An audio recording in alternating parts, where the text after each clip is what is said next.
रोजो साया साड़ी ओकर धोवतानी भाई हो बियाह कके रोवतानी।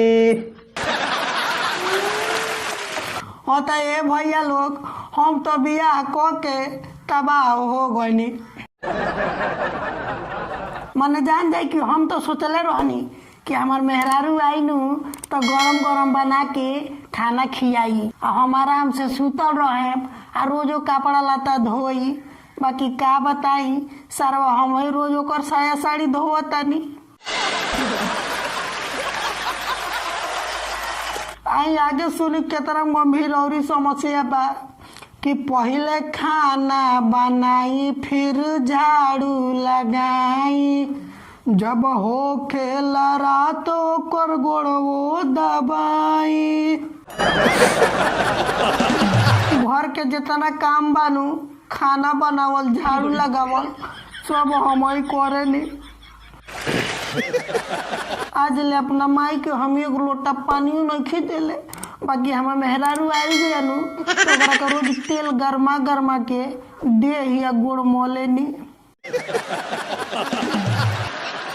तो पहले खाना बनाई फिर झाड़ू लगाई जब हो केला साँझ ओकर गोड़वो दबाई।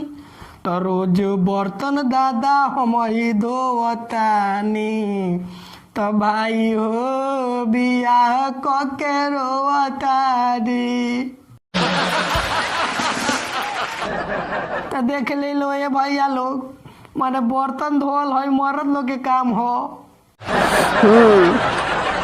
अब का बताई ऐसने हमारा कोरम में मेहरारू आ गई कि अपने खाली नाश्ता करतिया हम बर्तन धोवतानी या थरिया धोवतानी।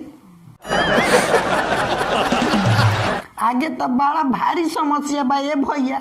आई सुनावतानी कि कहबो जोरी ना सटे हमके नो कर बुझे माना करी तो लात जूता चप्पल से पीटे।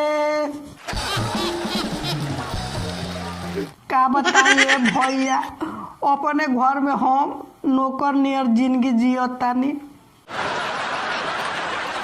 समझ जाइए भैया लोग जब हम काम करे से माना कर देनी नु तो का गजब गजब चप्पल से लतिया लतिया मारे ले। तो हमके नो कर बुझे कहबो जोरी न सटे जब करे निमाना तो लाते जूता पीटे। तो रोज अगुआ के गाड़ी देत बानी भाई हो बियाह कके रोवतानी। होता है भैया लोग सबसे बड़ा पापी है अगुआ बा। मतलब समझ जाए कि कहत रहे नु कि लड़की ना एकदम गाय हियो बाकी का बताई उ गाय थोड़ी हियो उ तो एगो बलाई हियो। अब हम कान धो लेल बानी ये भैया कि भले कुछ हो जाई बाकी फिर हम जिंदगी में बियाह ना करें।